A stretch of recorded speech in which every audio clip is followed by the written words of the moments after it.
Ooh, that's loud. Good evening, everyone. I'm Caroline Bowman, Director of Cooper Hewitt Smithsonian Design Museum, and I am thrilled that you're all here for this evening's design talk with Joris Laarman, the focus of our super exciting and super cool exhibition on the third floor of the museum. Welcome to the future, as envisioned by one of the world's most innovative designers.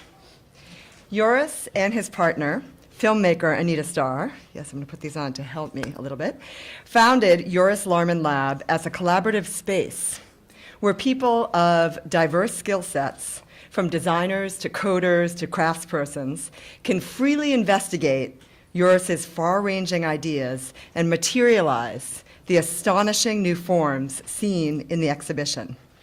Thanks to this mix of expertise in the lab's Amsterdam studio, every single design project is rigorously interrogated from all sides and really pushed to its full potential. Producing works of flawless beauty, the lab is transforming our understanding of materiality and making, pushing the boundaries for form, and sometimes even surpassing the limitations of industrial production. Proud to say that Cooper Hewitt is the first U.S. museum to present a solo exhibition of Joris's body of work. Works from practically all of Joris's celebrated series are installed, as well as the results of the lab's most ambitious research to date, MX 3D printing. This revolutionary printing process offers the ability to print objects of any size or any shape. And the design and architecture industries are agog at its future possibilities. To get a preview of what is now possible thanks to MX 3D technology, check out the nearly 900-pound stainless steel 3D printed gradient screen in the gallery. Good thing that our floors can hold that weight.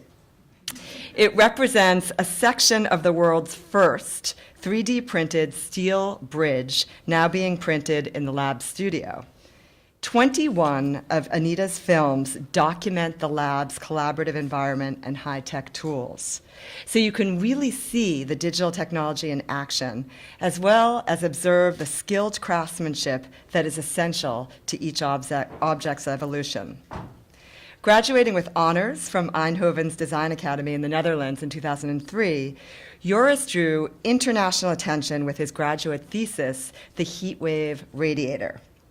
It was a complete rethink of the household device in a new Baroque-inspired form, and the first of Joris's designs to be manufactured, and then acquired by Cooper Hewitt in 2012. And it was soon followed by a multitude of iconic works of design.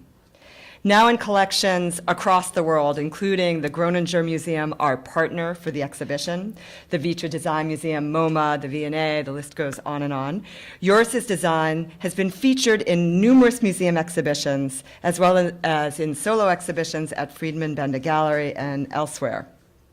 Joris has won multiple awards, no surprise, including Popular Science's 2016 Invention Award for the MX 3D Bridge, which I'm sure will be just the beginning of the accolades for this project once it is installed over a canal in Amsterdam sometime next year. Joris will not give us an exact date, and I understand why.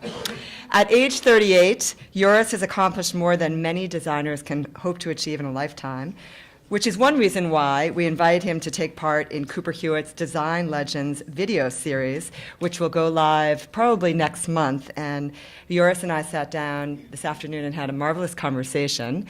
And then I challenged him to a ping pong game because you have to play ping pong if you're at Cooper Hewitt. So we had a lot of fun.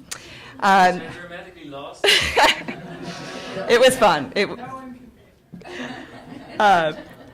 So anyway, I encourage you to see the interview in a few weeks' time, and I also encourage you to come back, I was going to say daily, but come back for National Design Week, which starts October 14th, and we will have a slew of free events for dynamic engagement with our National Design Award winners for 2017. All the details are on our website, so look forward to seeing all of you. And for this really special program tonight, Joris will be in conversation with our beloved and stellar curator, Andrea Lipps, curator of contemporary design, who expertly oversaw all the details of the exhibition stateside here at Cooper Hewitt. So I'm happy to welcome Joris and Andrea to the stage.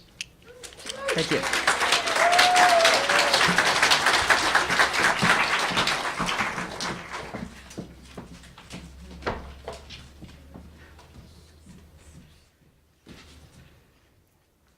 There you go. Yeah. Hello. Hi. We're going to make ourselves comfortable in all these pillows and on this couch.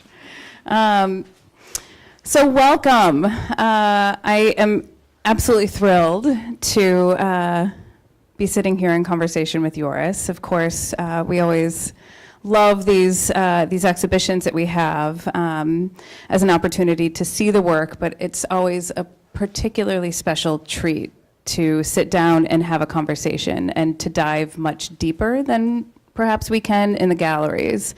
And so tonight, what Joris and I would like to do is just have more of a conversation than a lecture per se. So we have a number of his slides pulled up, and we're ready to show you and illustrate all of the different projects. But really, this is a conversation, and eventually we will open it up also to questions from all of you. So I hope that a number of you, hopefully many of you, have had an opportunity to see the exhibition upstairs. What you really end up seeing is these incredibly seductive and beautiful objects that are on these pedestals, but each one of those objects represents hundreds, maybe even 1,000 hours of work, probably. They really are these objects of meaning, and I almost feel like they're just the tips of these icebergs, and there's so much more underneath which we can't necessarily even see, and so I'm hoping that we can unpack some of that tonight. And for the uninitiated, I was thinking perhaps we start with that heat wave radiator that was your graduation project from Eindhoven. So tell us about it. I will quickly go to the heat wave part. Sometimes you see this on the screen. This is my desktop, just so you know. So if you see this, I'm switching to the presentation. Heat wave. So back when I was studying, I started at the Design Academy in Eindhoven when I was 19 years old, which was in 1998. I was not such a really brilliant student, to be honest. I actually was terrible. And at a certain point, after not having really superb grades, I was thinking of actually dropping out of the school, eventually switching department to a department called Man and Living, which was all about, conceptual design, interior stuff, furniture. That was led by Gijs Bakker, who is the founder of Droog Design, which you might know. Back then, Droog Design and their philosophy was really important in Dutch design. And it was all about conceptual thinking and soberness and how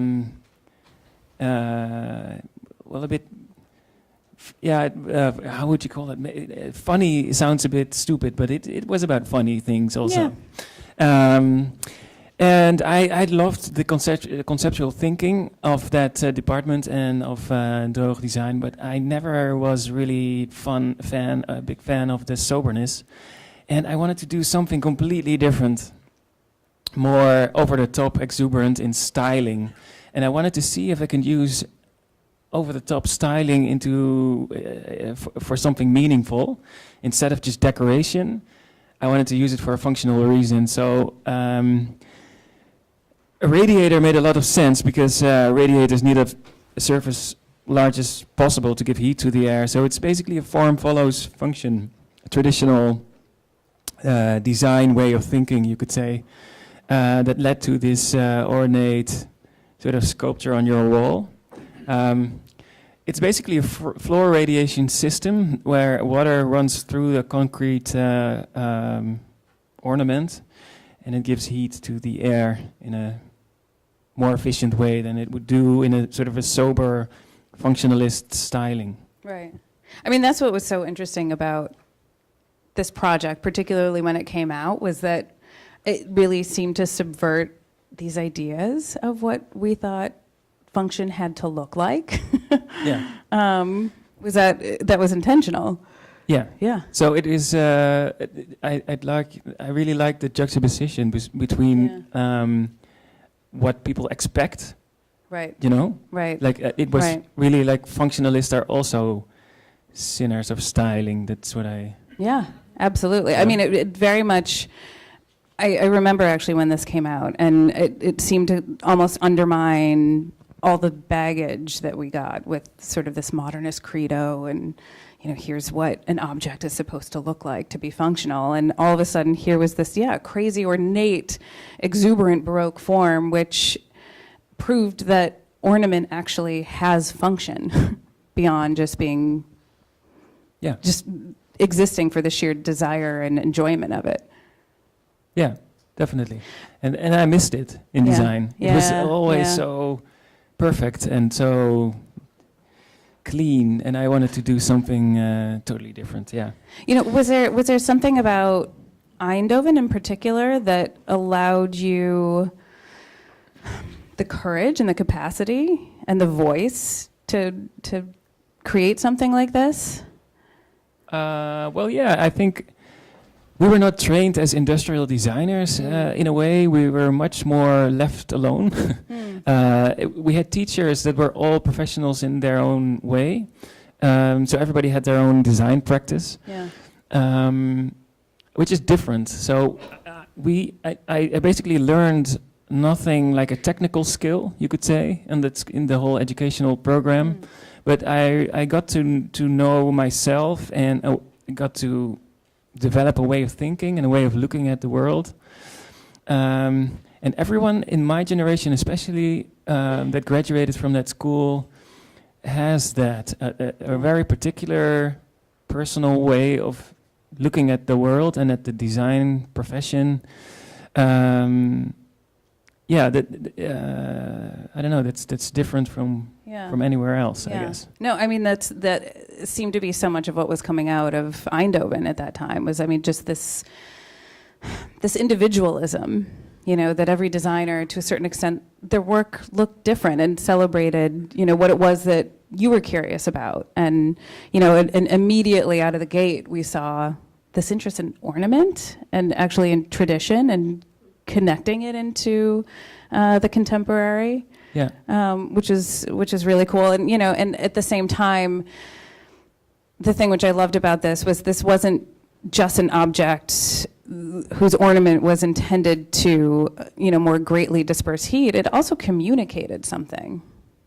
Yeah, I guess so. Yeah. There was something bigger about what that ornament was.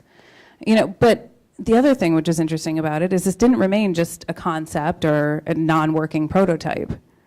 Yeah, but it took a long time. Yeah. That was really a struggle. It's also because the strange thing, it was a design that was kind of opposing Droog design, but they were the first ones to pick up the design and make it into an industrial product. So that was kind of a weird situation. But they tried to make it into an electrical version, which also kind of missed the point.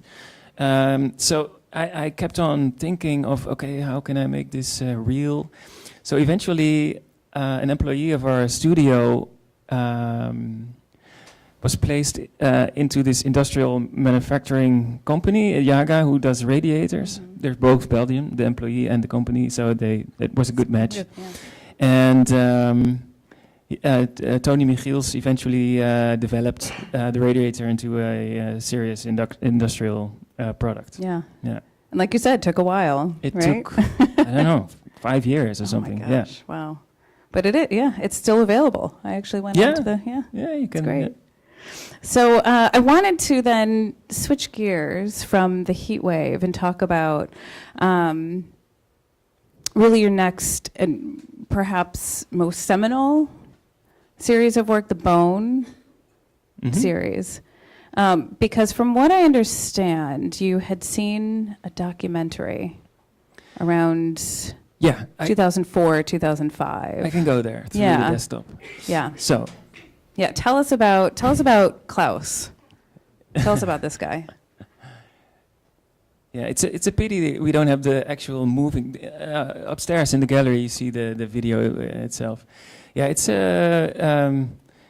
I saw this documentary about this person who did some really profound research on the growth of bones in trees and how that works.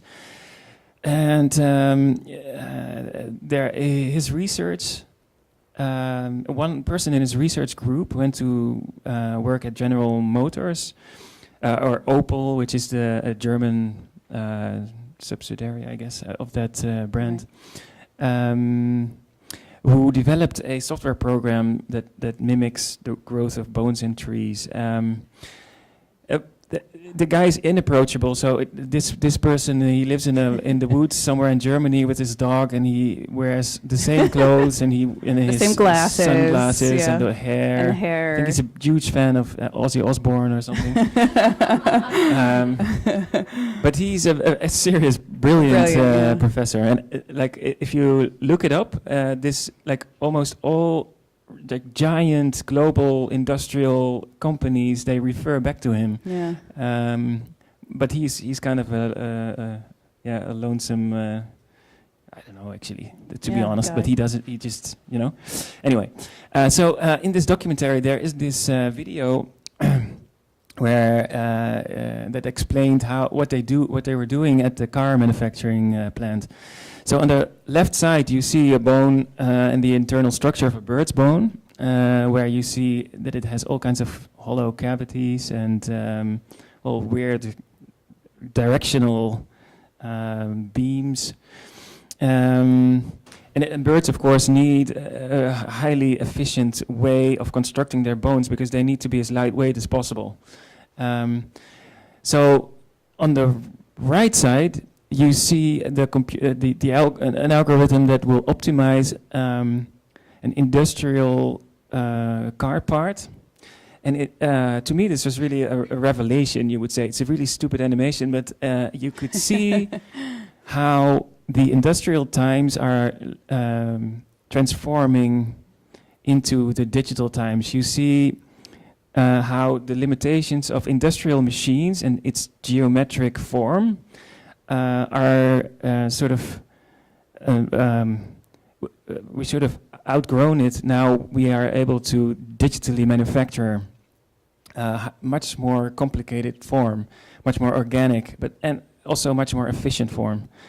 So here's what it looks like. So it starts with that geometric shape, machine language, and then it optimizes itself. So it takes away material where it's not needed without losing strength.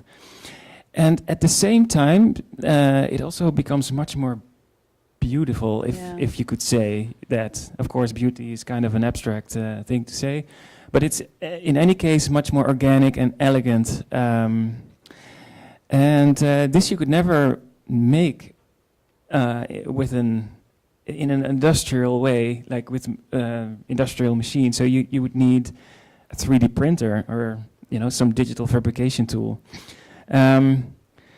So I approached these people to design a piece of furniture, not just not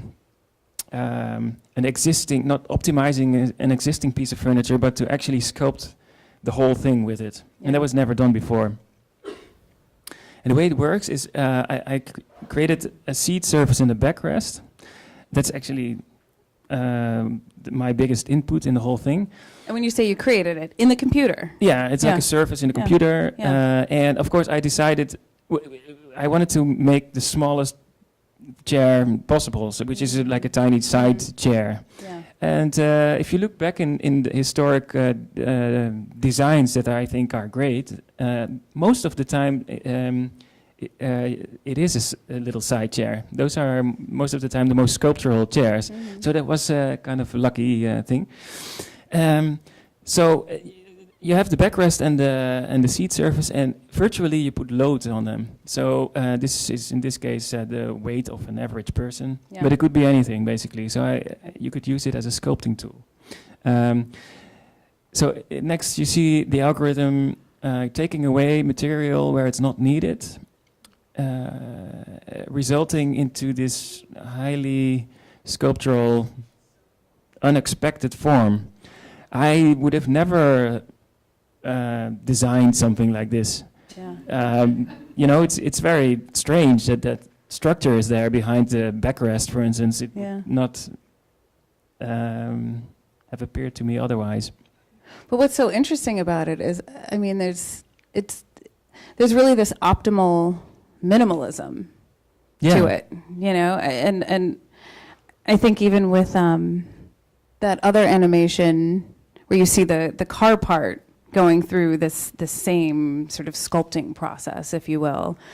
What's amazing about it is you actually see how these rounded, curvy, almost elegant forms are actually more functional. Yeah. Because that's actually what nature intended. It's an evolutionary process.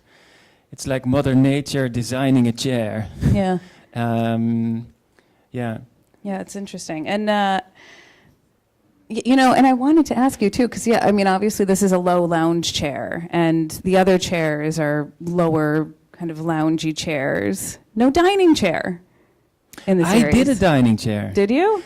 Well, after I did the bone chair, I was approached by Vitra to work on an industrial version, which took me 4 years. Oh my God. And eventually resulted into something really boring. Because industrial machines are not able to create stuff like this. They are, of course, but it's not economically efficient. Right. So we ended up with a design for a chair, which is somehow optimized in a way. But it was just another injection molded plastic chair. And I eventually thought it was not something worthwhile. I wanted to do. Moving forward. Well, and I mean, this is what's so incredible about this chair too, is then you wrestled it out of the computer and into the real world. I mean, what was that? First thing we tried is to make it in with I liked this technology a lot. It's called layer object manufacturing, where this is an ancient form of 3D printing. Basically, it's layers of paper with glue in between. So there's a laser cutter doing an outline in the paper.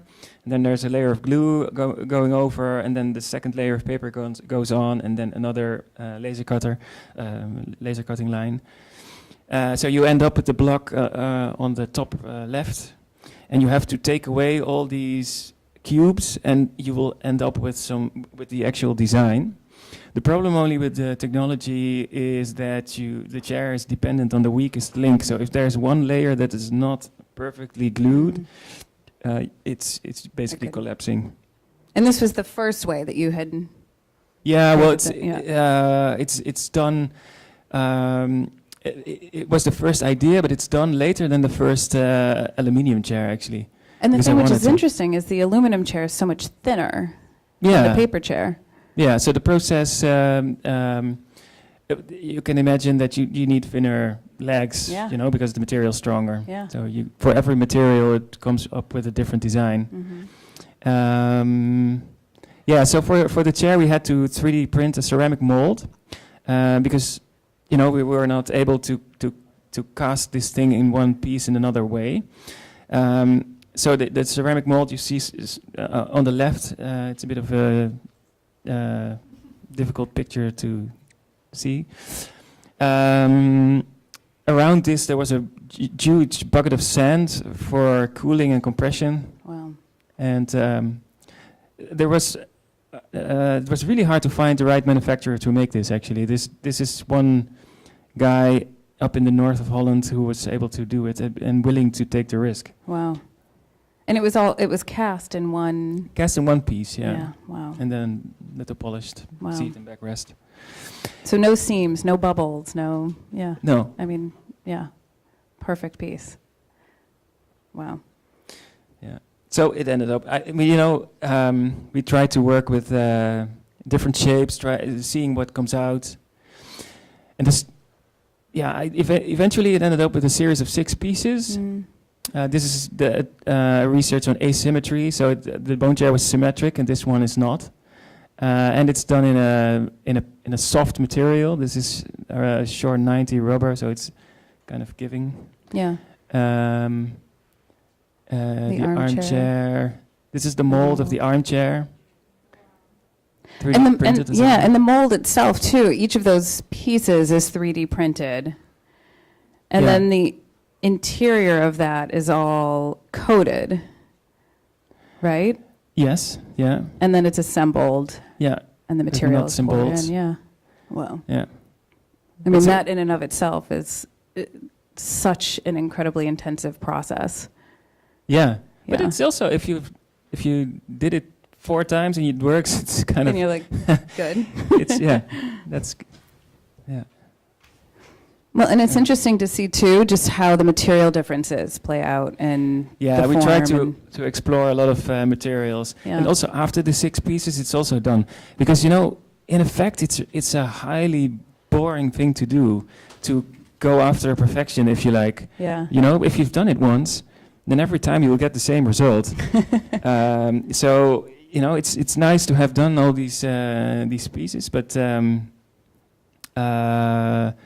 after that, you're also done with it. You know. Right. Right. And it could be that for every case, like if there is an architecture project that has a specific form, or like we do in the bridge that we're printing, we also use this sort of the same technology, and then it makes sense. But you know,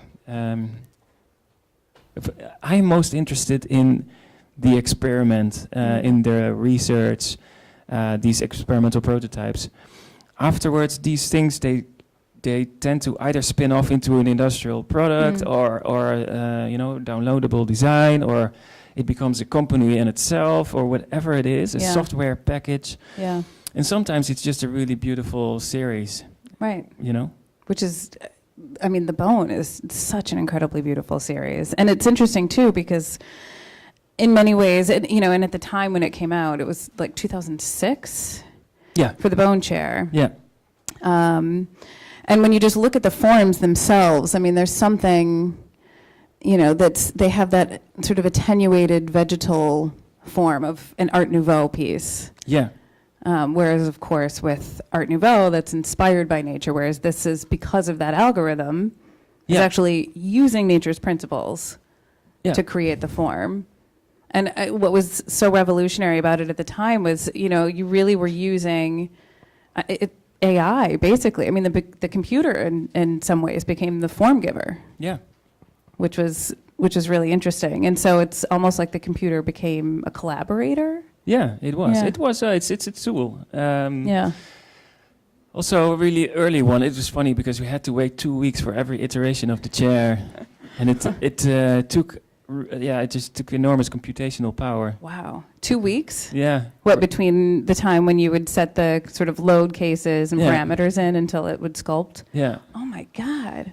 That's, And we had a lot of different iterations. So wow. yeah. Wow. Right now you could do it on your iPhone probably. Yeah, exactly. Probably. We carry around those computers in our pockets. You know, and it's interesting too, I mean, thinking around the computer as a collaborator, I mean, collaboration is such an important part of your work and of the lab itself. First of all, why even a lab? Why not Joris Laarman Studio or Joris Laarman Workshop? Why Joris Laarman Lab?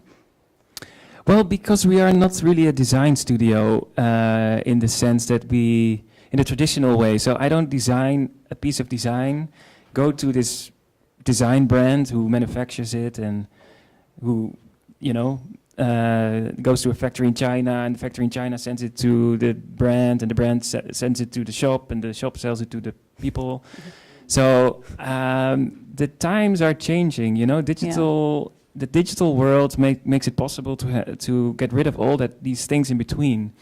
So you have a creative person who sends its blueprint to some kind of manufacturing plant anywhere in the world, and the consumer could basically buy it directly. That's sort of the ideal. Mm-hmm. And back to the team effort. It's funny because I in this presentation I have let's see. Ta-da! Yeah, this is the first Google site, which is also from 1989, and it's Google Beta. It was 1998. sorry. Yeah. Yeah. In Dutch it. Anyway, this one's also. I was like, funny. don't make me feel any older than I am. This one is Look at kind of a that. funny Oh my joke of how God. things change, right? Wow. It would be so cool, no, to just send postcards. No, but I still know how the world was before internet, and it's hard. I have a hard time trying to figure out how I did things before Google. Oh my God. Especially students who come out of university now, they have such a different time than we had, Yeah. right? Yeah, absolutely. So, Email addresses. I have such a specific memory of my first email address. That was such a big thing. It was Me very too. instructional. I had joris@hotmail.com, Oh God. which is incredible Hotmail, because right? now you have Joris Oh, forget it, 2,000,061 whatever at hotmail.com. Right. And but anyway, the internet made it possible to have this access to this enormous amount of information and to approach people that you could never have approached before. It's just that allowed me to also work together with these scientists and stuff. Yeah. And it's just such a different setting. And it's just 1998, indeed. I know. It's like, what is it, 20 years ago? Yeah, I was just going to say almost Yeah. 20 years. God, and how Yeah. transformative that's been. Yeah. Let's talk about digital fabrication when, we're sort of talking about production and all of that. And I'm thinking specifically to your Maker Chair series. Mm-hmm. So tell us a little bit about the starting point for that. I'll go there. Wait a second. Great. So, I'll put out the sound, otherwise, Maker Chairs. The inspiration for the Maker Chairs was also the internet, and also the work of Gerrit Rietveld, who is a Dutch designer from the 20s, so early modernism, who made manuals of his designs that people, so in order for people to be able to make them, all based on standardized parts and primary colors. And maybe the red and blue chair. It's a very famous. The zigzag chair and. So in the 21st century, we're kind of in the same sort of time period, if you like, in my opinion. Back in the early modern days, industrialization was changing everything, the way things looked. People had to get used to sitting on steel tubes, which was ridiculous at the time. And now we have this, digital manufacturing tools. We have the internet that, you can share stuff online, you can sell stuff online. And so we created this chair based on a digital blueprint that you can download for free on this website called bitsandparts.org. And we have kids' chairs, we have grown-up chairs, and we've got a lot of really cool feedback from all around the world from people making them. Yeah. Especially the kids' version is kind of nice. You can make them in about 4 days. So. Yeah. But that was really, really a lot of fun.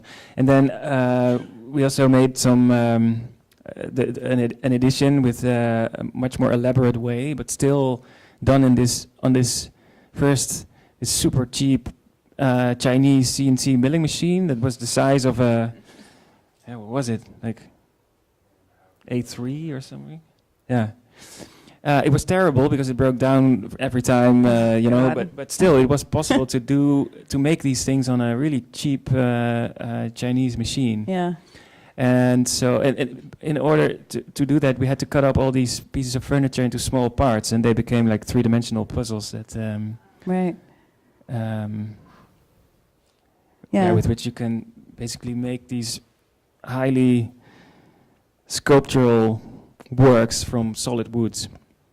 But that's what's interesting, though, is, the constraints of the 3D printer itself are what then require you to divide up all of these chairs and these tables into these smaller parts, right? I mean, you could never, right now, the way that the technology is you couldn't just print the entire chair at scale. So, tell us then about that process of putting those parts together. I mean, craftsmanship. When you look at those chairs upstairs, they're gorgeous. Yeah, it took us quite some time actually to figure it out, to do it properly. Yeah. But James in our studio, right?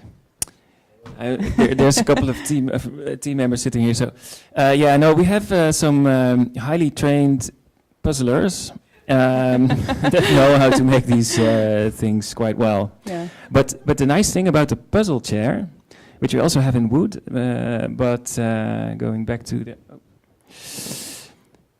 the jigsaw thing. Yeah. The nice thing about that is that it doesn't need any other connection than this. So the assembling is quite easy. There's a manual that you can download. Yeah. It's a smart design, the jigsaw puzzle, actually, if you think about it. And this is the one thing I find very interesting about your work, is it's inherently optimistic about the digital. The computer becomes a form giver.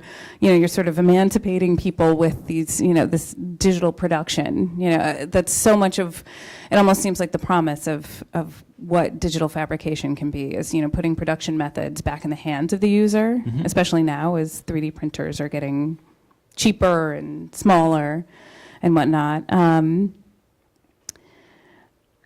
the thing which is really interesting about so much of your work is this optimism sort of coincides with this idea around the digital still requiring the hand, still requiring people to be a part of it, whether it's, the crafts people that you're working with at the lab, someone assembling these parts. So, for as much sort of anxiety as there is around automation and digital fabrication and the anxiety is partly true because robots and artificial intelligence are taking away a lot of jobs, but they also create a whole new spectrum of jobs and work. And we use robots and artificial intelligence as tools, just like how a carpenter uses the hammer or whatever. Yeah. So it also opens up opportunities for craftspeople to, on an efficient way, produce things again that are also relevant and cool. I mean, in the Netherlands, I don't know how it's here, half of our kids go to what we call VMBO, which is lower education, say. So it's like elementary school. No, how would you say that? What would be the equivalent of something like that? Like the school for carpenters, say. Oh, vocation. Okay. Okay. There you go. And but nobody wants to be a carpenter anymore, so they go to become some kind of clerk at accountant office or whatever, which is kind of weird because making things is really nice. Yeah. But it's not cool, but 3D printers and digital fabrication and coding and computers and all that stuff, it makes making things cool again and accessible again, and also in a way, this could make also craft part of an economic reality again in society or something. Right. And it still has a long way to go. I'm not so naive. So it of course, it's also very much in the beginning, I think. Although, the hype of 3D printing is quite over, in my opinion, because we've been talking about that for a long time. But people are very impatient with these things. Yeah. It just takes a long time for the real physical world to adapt to these new technologies. But I'm quite optimistic about it, yeah. Yeah. And is that really the connection between digital production and craftsmanship? Is, what digital fabrication and production can give back to craft and vice versa? Yeah, in a different way than we are used to. Yeah. But yeah. And the thing which I find really interesting is, there's something about the hand. It's very, it's improvisational, and the hand can tweak and make improvements to a design. And I think even of the aluminum chair upstairs. I don't know necessarily what each and every piece was when it came out of the sintering machine. But a machine doesn't necessarily know if a chair will catch on your calf. Whereas exactly, yeah. the craftsman can grind and sand and polish all those problems. I have a picture. I should illustrate this one, because Rasmus, you will be...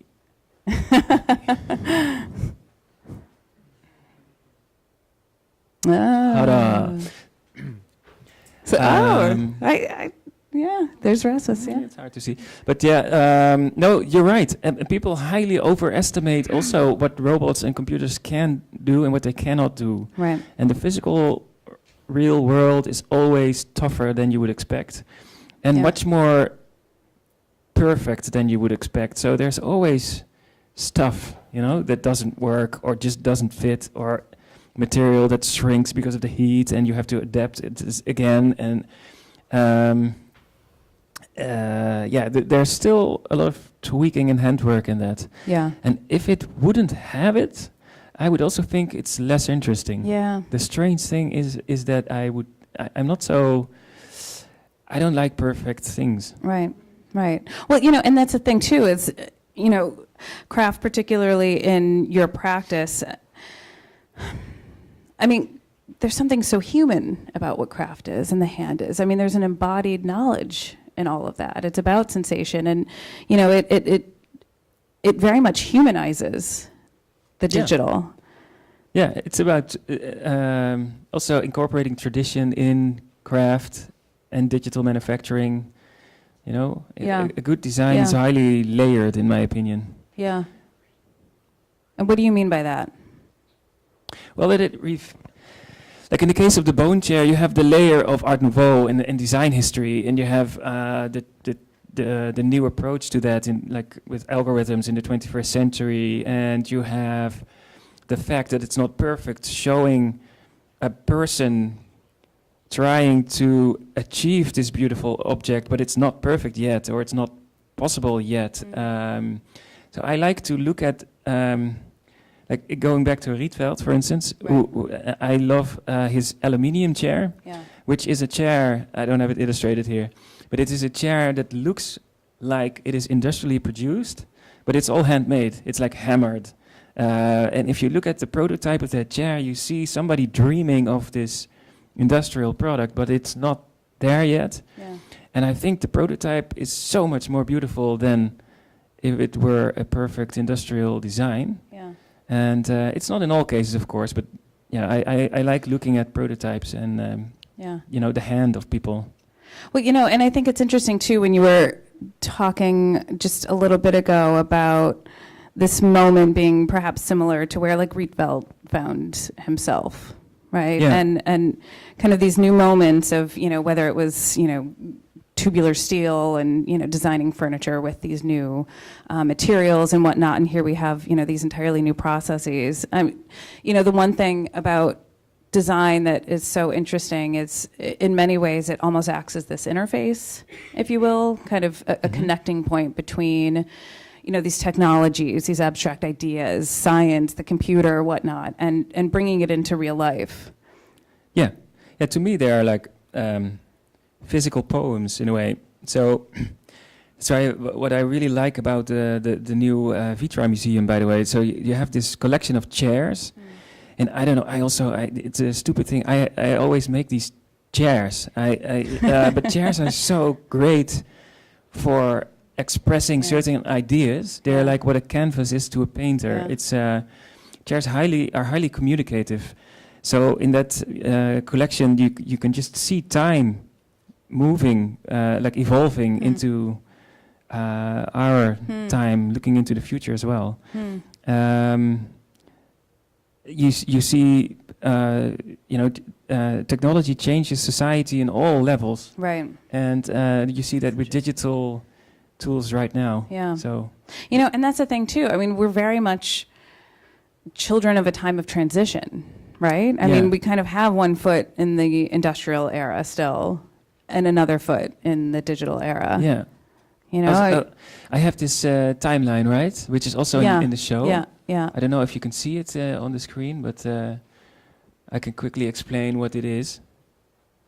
Is that clear? I don't know if it's highly visible there at the back. Yeah, it's hard to. Anyway, there's a bigger version shown in the show upstairs. But this is I'm creating this application that eventually will be downloadable also, and you could personalize. That shows trends and parallels to certain trends. So the thing with the dots, for instance, is the obvious Moore's law, which is computational power that is increasing in the same speed over time. There is Schumpeter's 5-wave accelerate, which is reflecting economic prosperity. And in economic depression, you see that most innovative and influential technology is being developed, always in really bad economic times, of which this new wave of prosperity comes out of.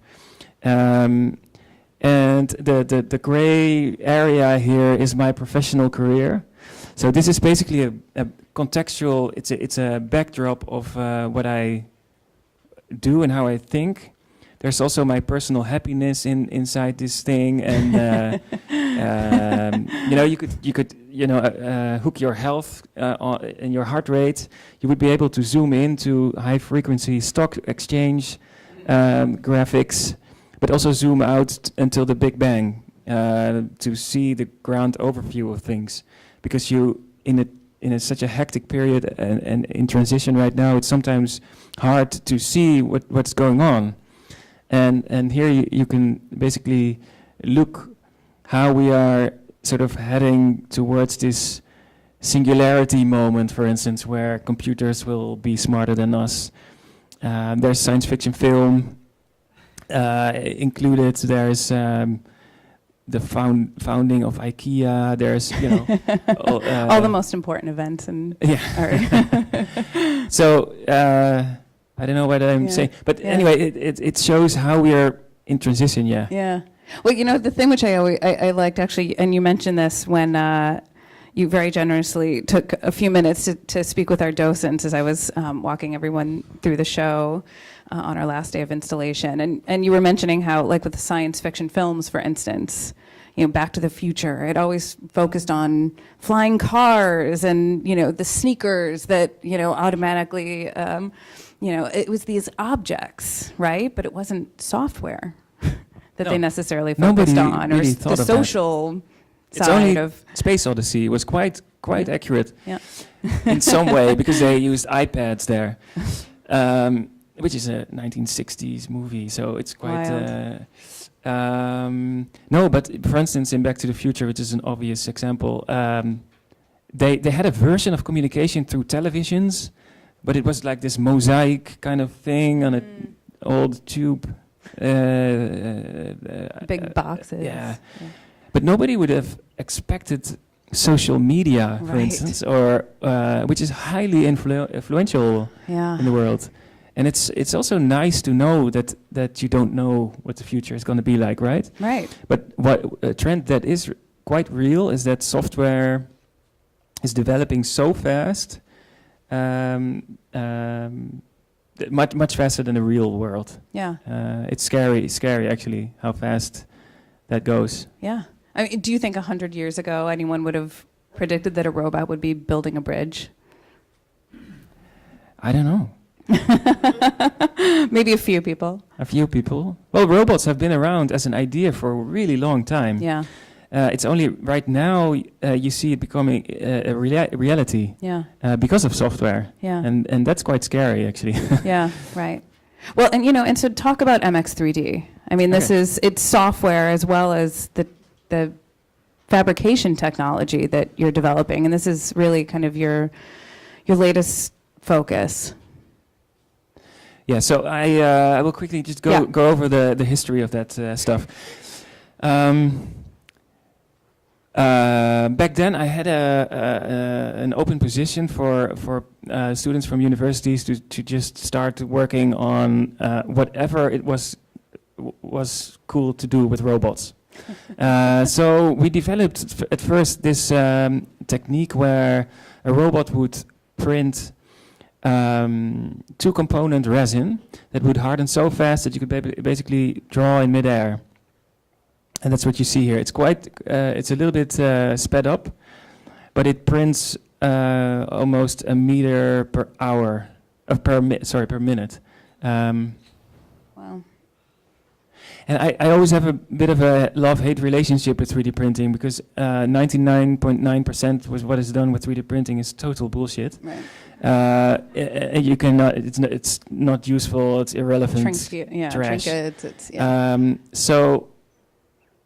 Also because it's always bound to that box of the 3D printer, which is usually very tiny.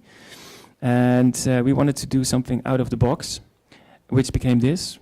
And the nice thing about this is that it also defies gravity in a way, and we didn't need to use support structure, and we were not bound by these tiny layers that would, that you... Right. So you're printing in X, Y coordinates as well as Z coordinate. I mean, it's just like drawing. Right. And we were also able to incorporate coloring, which is real time. So you could basically say, I want more blue, I want more red, and I want more whatever. And that's what you see here, how the color is changing. Wow. But then, again, the material that we used was not highly durable and strong. So we thought, okay, let's do the same with metal. And this is a film that we, put online. When was that?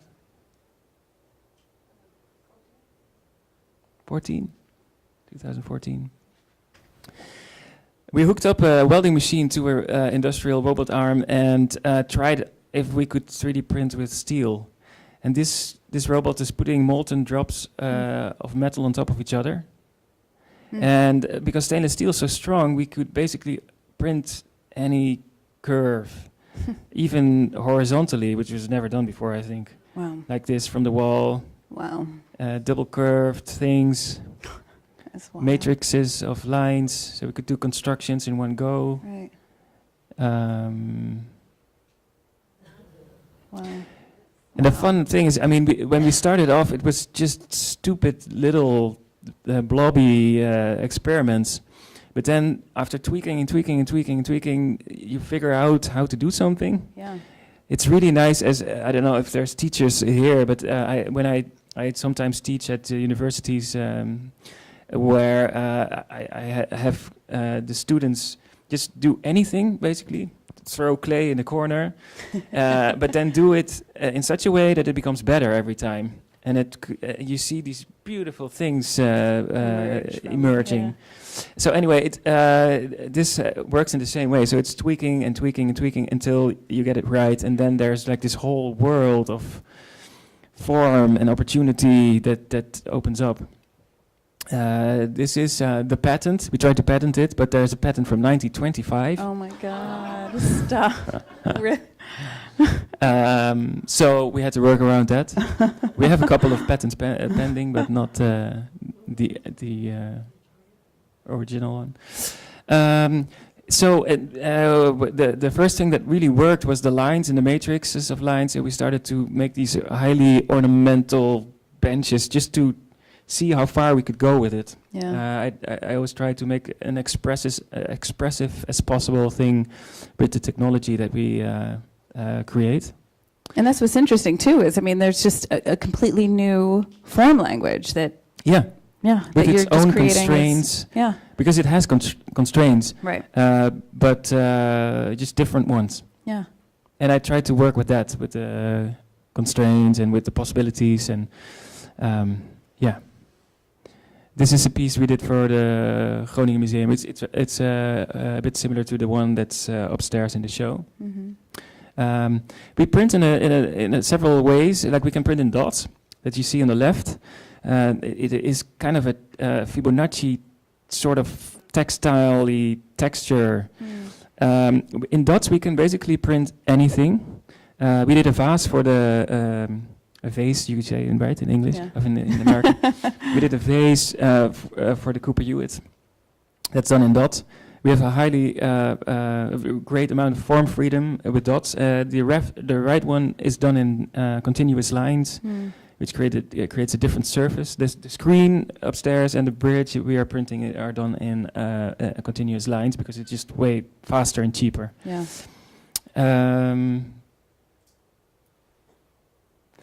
Just also to quickly explain about the difficulty of printing and coding. So the software, we are creating our own software that controls the robot and the machines.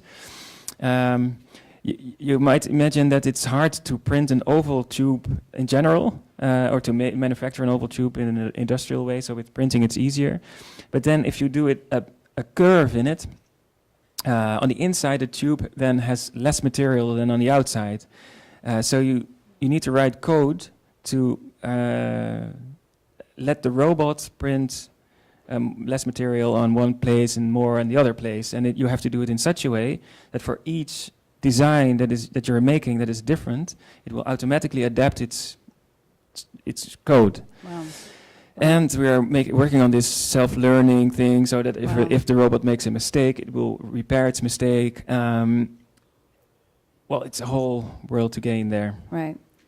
And you guys are developing the software as well as all of this. Yeah, we're basically a software Yeah. company. Yeah. By the way, I don't know if I told you, we set up a whole new company for this because Yeah.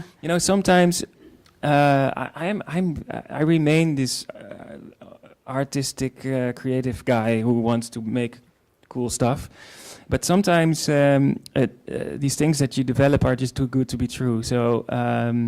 In this case, it would have been really a pity to just keep it to myself. Right. So we set up a company for it, create software. We also developed the hardware, though. But Yeah.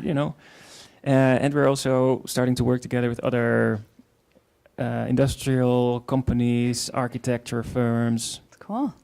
things like that. Yeah. That's really what the bridge is about. It really seems almost like this proof of concept for city scale. You're really Yeah. working at a totally different scale at this point. That was the complete intention of Yeah. the bridge, yeah. The bridge was the stupidest idea we ever had, in a sense that it's the most hardest thing you could do, Yeah. It has to be safe Yeah. and durable and, all these things. Permitting. just terrible. Yeah, permits and Yeah.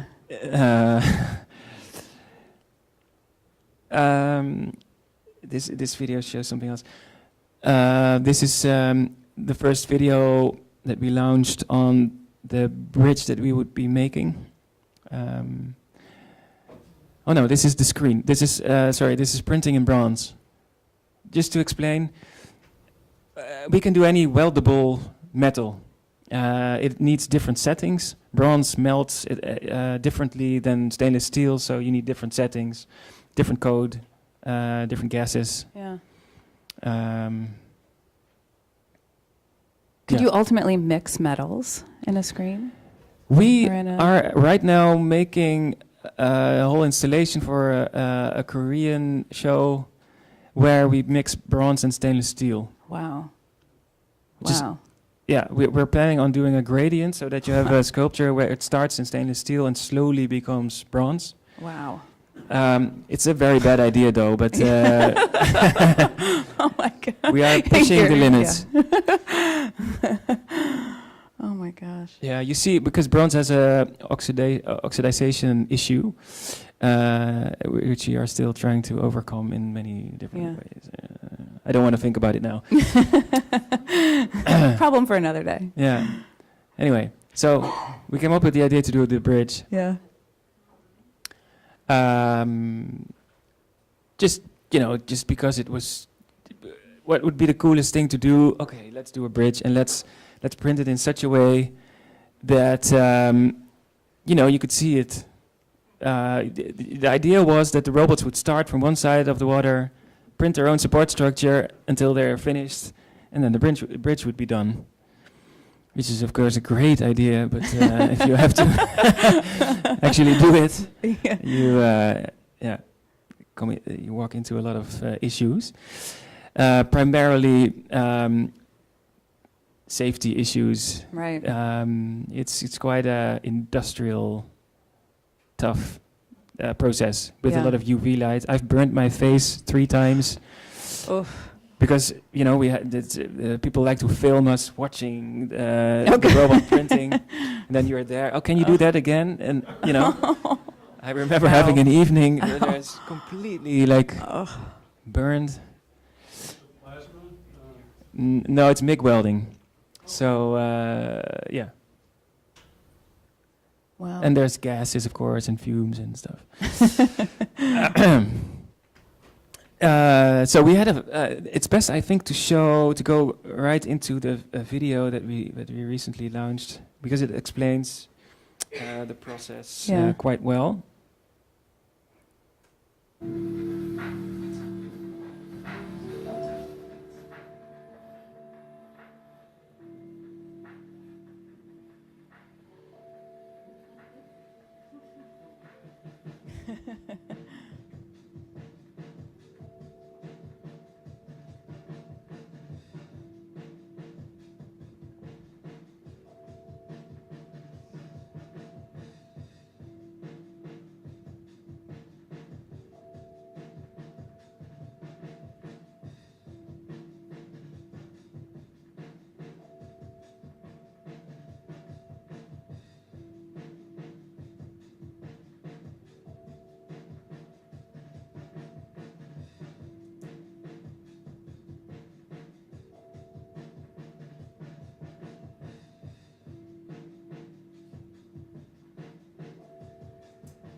Wow.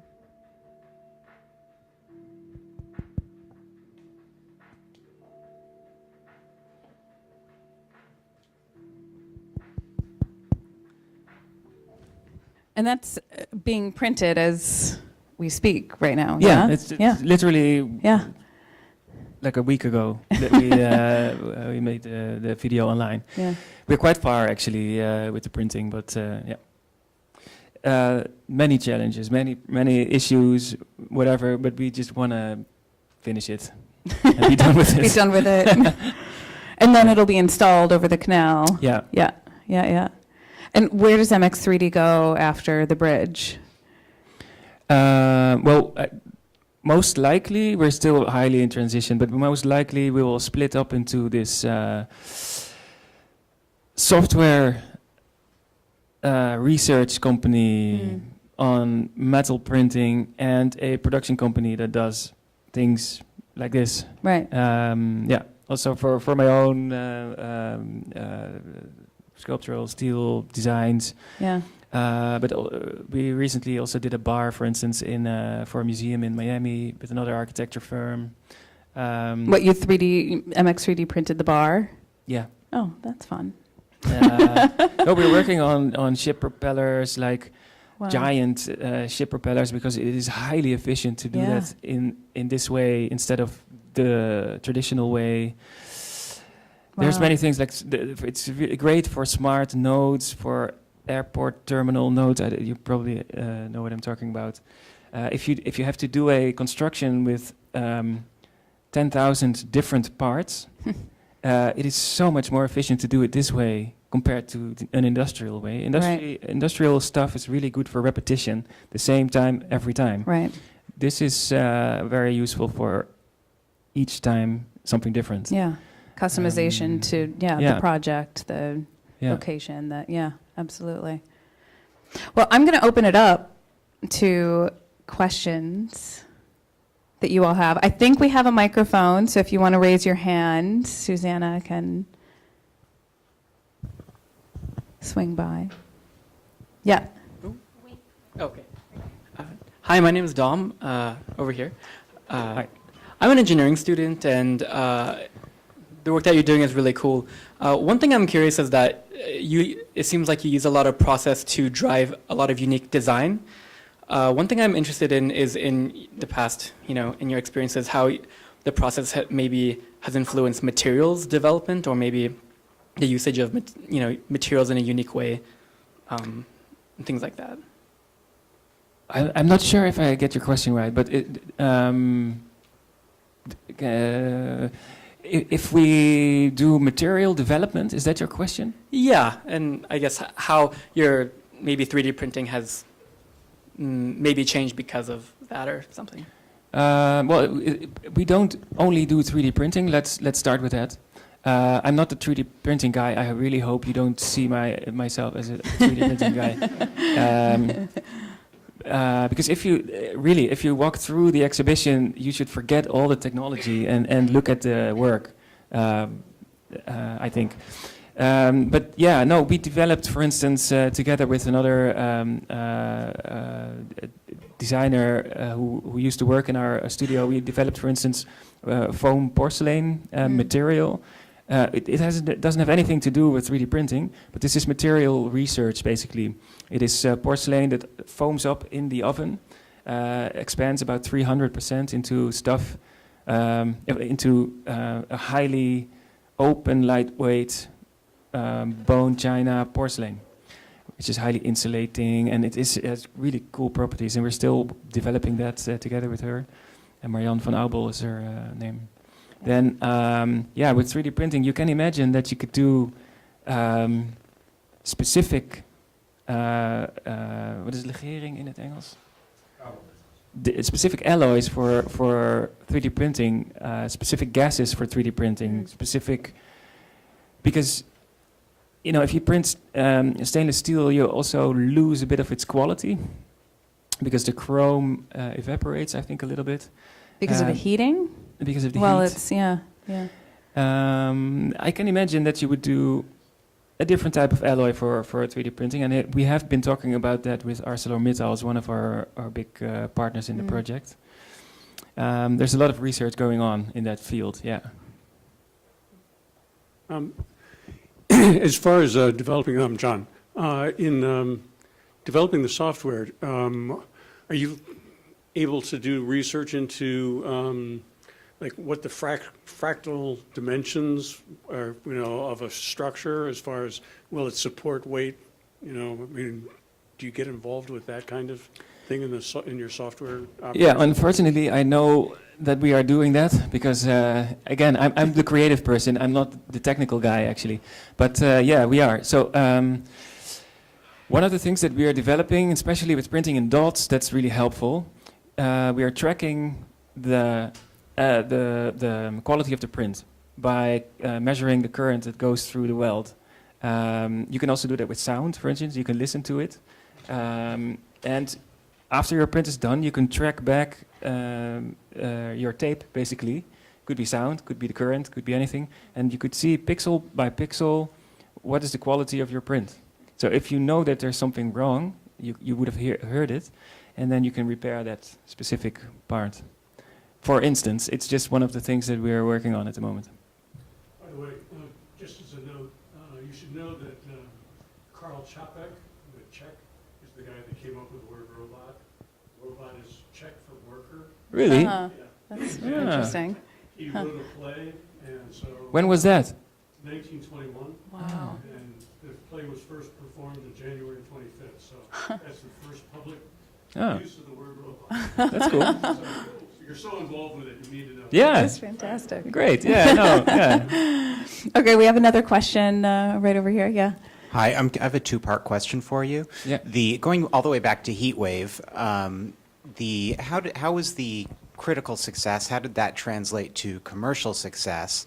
And also, how does that, in relation to that, how does your current work break down in terms of the type of work that that Friedman Benda is representing versus the type of work that you were talking about with Vitra, the chair that did not work out? The mass market versus. Yeah, it has to do with a couple of things. One is that I'm just better at doing the experimental works. That's for one. I'm a little bit too much of a sculptor, I'm afraid, to only work on industrial designs for brands also. Next to that, I don't believe in the system of industrial design. I've never made any money on industrial design, and that's why we give the blueprints for free, for instance. It's just what it is, you know. As a designer, you get like 3% of your royalty, just to go right into the details. And if you make a design that sells okay, it's just a drag. And I like to keep on doing the things that I like, and especially with Friedman Benda, as a partner because we're kind of partners. They're not a gallery in the sense that I make something, they sell it. We actually invest together in these projects, which is great because that allows us to do these crazy things. But yeah, no, I think in terms of accessibility, for instance, I think it's really good if more of these designs become available to a larger market. We've been talking to IKEA, for instance, about the puzzle chair. I think that would be great. That's great. Yeah, that's interesting. It still has some way to go. Sometimes it works and sometimes it doesn't. I just don't want to. We call in Dutch drag a dead horse. I don't know if that's English. Beat it. Yeah. Yeah. Sometimes these things should happen. And if they don't, then I just go on. And if they do, I just got an email yesterday from the director of Vitra. So you never know what's going to happen next. But I don't know if that's the answer to your question, actually. But Yeah, we have another question back here. So my question is, could you please talk about how you think about the crafting of the parameters of your designs? I personally work with kind of parametric design all the time, and the objects don't seem to always come out as beautifully as yours do. and so you talk very optimistically about the processes and the kind of all these different things you're doing. And so I just wonder if you could speak for a little bit to how you actually think about the design process, like how you develop these things and what are your inputs and how you arrive at these beautiful objects. So going back to the desktop, it literally shows how I work. So I work with people that do the coding. I don't do that myself because it will take me way too much time. It just takes a lot of time for one specific design to develop the algorithm, and you have people that do that way faster than I can. So usually I come up with an idea and a sketch, and I sit next to our CAD, the guy that makes the algorithm, the parametric model, and then I get the first results back. I put it into Photoshop. I make a screenshot, and that's what you see at the screen right now. I modify specific views in the model by just putting nodes there and adjusting, warping, and photoshopping using Illustrator. I usually work 2D, sometimes in 3D, but it works faster in 2D. So yeah. And then I send it back to the parametric modeler. He starts to work on it. I get it back again, and then it goes back and forth and back and forth. And then I go to the technical people, the people that know the material. They say, "Oh no, that's total impossible." And then I have to redo the design again, and then I go, that's how it works, I guess.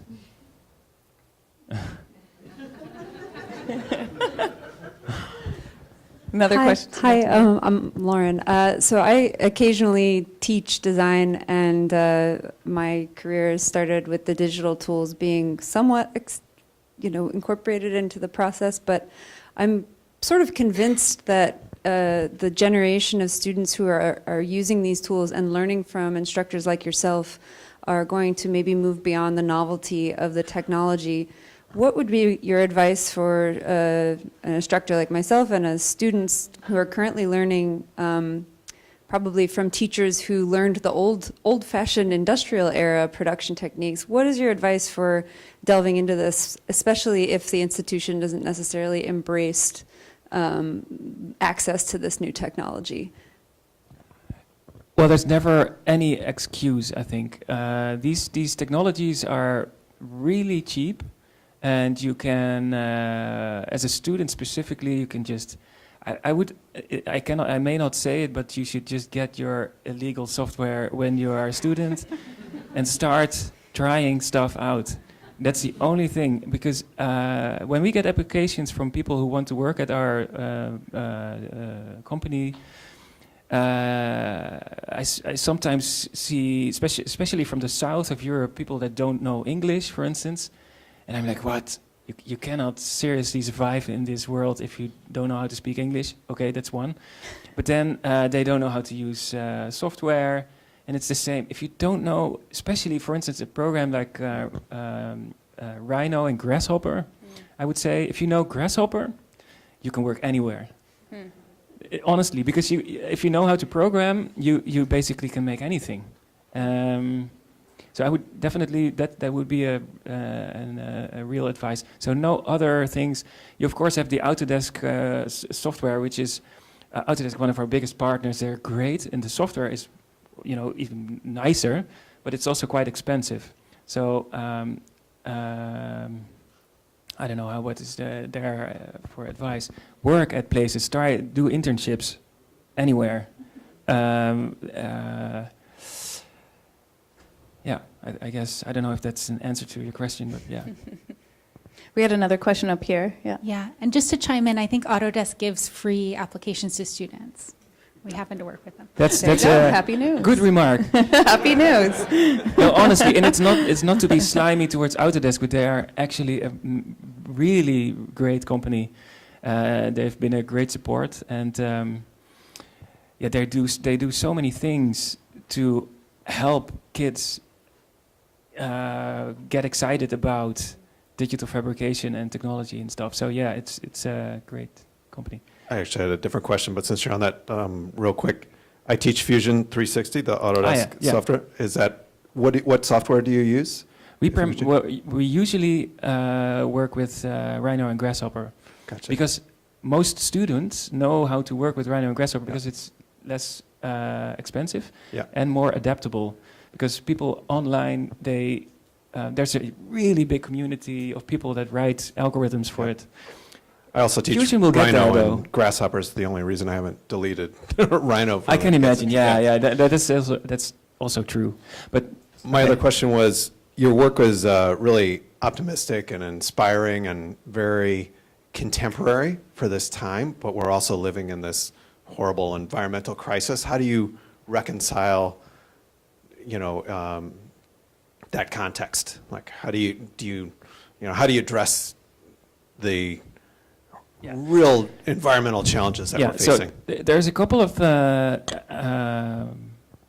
things. I have 3 kids, so also I'm thinking of things like that. It's just I cannot save the world by myself, so please. And then I think if people would cherish their things that are well made, way more than they do now, the world would look much better already. And things are. I had this discussion with Vitra, like, why not make recycled plastic this and that?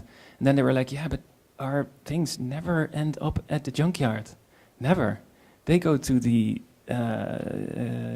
yard sale or to whatever, Or passed down to, eBay yeah. or whatever. Right. So there's that, and there is, of course, it's kind of a naive thing maybe to think, because I don't know what's going to happen, but digital fabrication in general could lead to a whole different chain of things. Like, you don't need to ship your commodities to China, and in China manufacture in terrible conditions, and then bring it back to the West, and the whole chain is changing. Yeah, that's And a great example, I think, also in evaluating creativity, it has nothing to do with the environment, but it's also important, I think.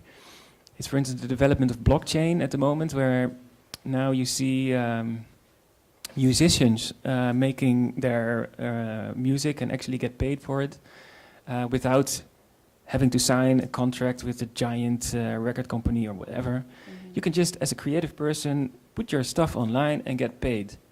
And that's really important and exciting about the future, I think. Yeah. So I think we have time for just one more question.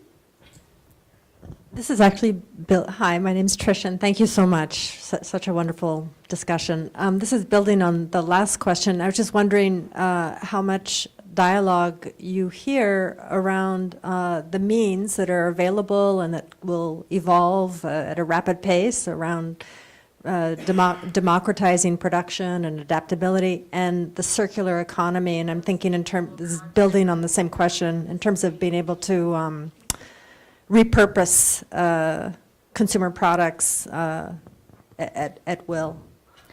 Yeah, so again, I cannot control everything, but it would be great if really like the infrastructure is not yet there. That's basically the problem with digital fabrication. It's we need manufacturing plants all around the world, and especially in developing countries. So also that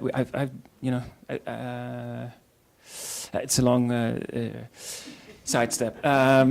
But yeah, especially it's promising for developing countries, because the prices of making something in the beginning is lower than if you had to do something industrial. You don't need these expensive injection molds or factory plants or whatever. You can just have your robot or your printer or whatever, which is way cheaper, and make stuff. I know it's kind of naive, but it's also something you should keep believing and working on, because eventually it sort of has to happen. It's just so much more efficient and logical to do it this way. But yeah, we need to work on the infrastructure, and I am not businessman enough to do that. There should be somebody else. That's cool about Karl Baas, who is the former CEO of Autodesk, who supports these, also board member actually here at the museum, who supports these platforms that manufacture things locally and stuff. And that should be worked on. Good. Okay, well, thank you, Joris. You're That was really a treat. Thank you, everyone, for coming.